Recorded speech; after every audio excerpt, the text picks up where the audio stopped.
کہ منہ میں پان ہے، اور پان منہ میں ہونے کی وجہ سے اللہ کا نام لینے کے لیے زبان ہلی نہیں، یاد تو ہے، دل میں نام لے لیا، تب بھی جانور حرام ہو جائے گا۔ اسی طرح چھری پر دو آدمیوں نے ہاتھ رکھا، اور ایک نے اللہ کا نام لیا، دوسرے نے یہ سوچا ہی مجھے یاد تو ہے اللہ کا نام لینا چاہیے، لیکن اس نے لے لیا، مجھے ضرورت نہیں، تب بھی جانور مردار ہو جائے گا۔ اسی طرح شیخ صاحب نے، حاجی صاحب نے سوچا کہ بھئی مجھے قربانی کرنی چاہیے، فضیلت میں حاصل کروں، انہوں نے پڑھا بسم اللہ یا اللہ اکبر اور چھری چلائی، لیکن چھری نہ چلا سکے، ابھی ایک رگ بھی نہیں کٹی، اور کسائی نے ان کے ہاتھ سے چھری لے لی کہ وہ کانپ رہے ہیں، اور کسائی نے جانور ذبح کر دیا، اور کسائی نے تو اللہ اکبر یعنی اللہ کا نام لینا، بسم اللہ پڑھنا وہ بھولا نہیں، اسے یاد ہے، لیکن اس نے یہ گمان کیا کہ حاجی صاحب نے پڑھ لیا، مجھے پڑھنے کی کیا ضرورت ہے، تو اس صورت میں جانور مردار ہو جائے گا۔ تو اس لیے آپ ہمیشہ احتیاط کریں، جب بھی قربانی ہو تو جانور کو ذبح کرنے سے پہلے تمام جتنے لوگ پکڑے ہوئے ہوں سب سے کہیں، دیکھیں جب میں ذبح کرنے لگوں تو سب کو بسم اللہ یا اللہ اکبر زور سے پڑھنا ہے۔ اس کا فائدہ یہ ہوگا کہ اگر جانور بھاگنے لگا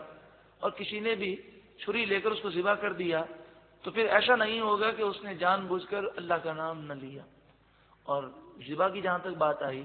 بقرعید میں یہ منظر دیکھ کر بڑا دل سردہ ہوتا ہے کہ مسلمانوں کو نہ جانے کیا ہو گیا ہے، احتیاط نہیں کرتے۔ کسائیوں کو یہ دیکھا گیا کہ وہ جانور ذبح کرتے ہیں، ذبح کرنے کے بعد جب وہ ایک دفعہ گلا کاٹ دیتے ہیں، پھر ہم نے دیکھا ہوگا کہ کسائی دو کام کرتے ہیں، بعض کسائی فوراً کرتے ہیں، بعض 1 منٹ کے بعد کرتے ہیں۔ وہ کیا کرتے ہیں کہ وہ تھوڑا سا گلے کی طرف کھال کو تھوڑا سا چیر کر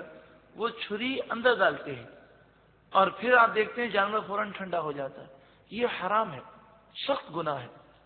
کیونکہ 4 رگیں کاٹنے کے بعد چھری کا استعمال جب تک جان نہ نکل جائے یہ حرام ہے۔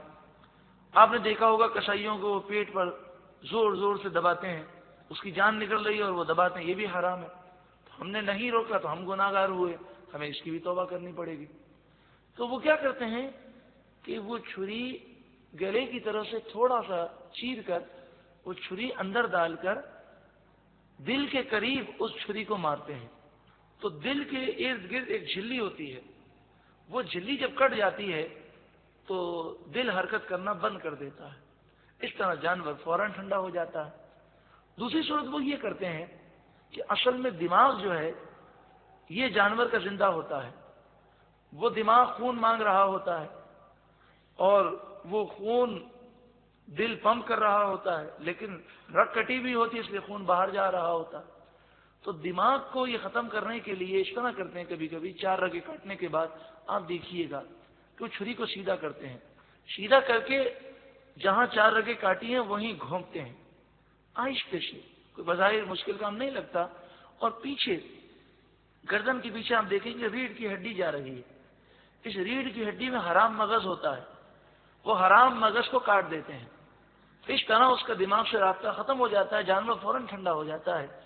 یہ بہت بڑا گناہ ہے، حرام ہے، حرام ہونا اپنی جگہ ہے۔ ایک سائنسی تحقیق میں نے اخبار میں پڑھی، انہوں نے کہا تھا کہ اس سے بے شمار بیماریاں گوشت میں پیدا ہو جاتی ہیں، کیونکہ خون سارا نکل نہیں پاتا، جانور کا دل بند ہو گیا، دماغ نے کام کرنا چھوڑ دیا، تو وہ خون کی پمپنگ جو ہے وہ رک جاتی ہے، اس سے وہ خون گوشت میں سرایت کر جاتا ہے، کینسر، ایڈز، ٹی بی اور نہ جانے کتنے امراض وہ گوشت پیدا کرتا ہے۔ اب آپ سوچیں، ایک تو حرام کام کیا، دوسرا ہمارے لیے مضر صحت بھی ہے، لیکن یہ کسائی کیوں کرتے ہیں؟ کیونکہ انہیں چاہیے جلدی ٹھنڈا ہو، جلدی یہ کھال اتاریں، جلدی یہاں سے جان چھوٹے تو دوسرا گھاگ پکڑ لیں۔ تو ہمیشہ یاد رکھیں جب بھی جانور ذبح کریں اس سے پہلے سمجھا دیں یہ 2 کام تمہیں نہیں کرنے، ایک تو حرام مغز پر چھری نہیں لگانی چھری سیدھی کر کے، اور دوسرا کام یہ نہیں کرنا کہ گلے کی طرف کاٹ کر چھری تم نے جو ہے دل کے قریب نہیں لے جانی۔ اس موقع پر یہ کسائی آپ کو یہ کہیں گے ارے کیا ہو گیا ہے، اگر ایسا نہ کرے تو خون پھنس جاتا ہے، یہ ہو جاتا ہے، وہ ہو جاتا ہے، یہ تو آدھے گھنٹے تک ٹھنڈا نہیں ہوگا۔ تو آپ کہیں کہ اگر ایسا کیا نا تو ہم تمہیں 1 پائی نہیں لیں گے۔ اب آپ دیکھیں یہ پیسے کی خاطر یہ بھولیں گے نہیں، اور اگر آپ نے سختی نہ کی تو پتہ ہے کیا کریں گے؟ ذرا آپ کی نگاہ پھری فوراً یہ کام کر دیں گے، اور آپ نے پکڑا تو فوراً کہیں گے حاجی صاحب غلطی ہو گئی، آپ معاف کر دیں، ہماری توجہ نہیں رہی۔ تو انہیں پہلے سے سختی سے کہہ دیں کہ اگر ایسا کیا تو ہم تمہیں بھگا دیں گے، ہم تمہیں پیسے نہیں دیں گے۔ تو پھر یہ ایسا ظلم نہیں کریں گے۔ قربانی کا جانور ہے، اس پر ایسا ظلم کیوں کیا جائے؟ اور ہم اپنے گھر میں موجود ہو کر ظلم کو نہ روکیں تو ہم کتنے بڑے ظالم ہیں، تو اس کی جان نکل لگی ہے اور اس قدر بڑا ظلم کیا جائے کہ اس سے اس کو تکلیف بھی بہت زیادہ ہوتی ہے۔ اللہ تعالی مسلمانوں کو عقل سلیم عطا فرمائے، اور اگر ہم سے آج تک ایسا ہو گیا تو ہم اللہ کی بارگاہ میں توبہ بھی کریں۔ اللہ تعالی ہماری قربانیوں کو محفوظ فرمائے، قبول و منظور فرمائے۔ اس کو نہیں جوڑا جائے گا باپ، زندگی میں باپ جو لے گا وہ گفٹ ہے، وہ تحفہ ہے، وہ ہدیہ ہے، وہ ہبہ ہے، وہ مرنے کے بعد نہیں جوڑا جائے گا۔ مرنے کے بعد تو یہ حق شرع ہے،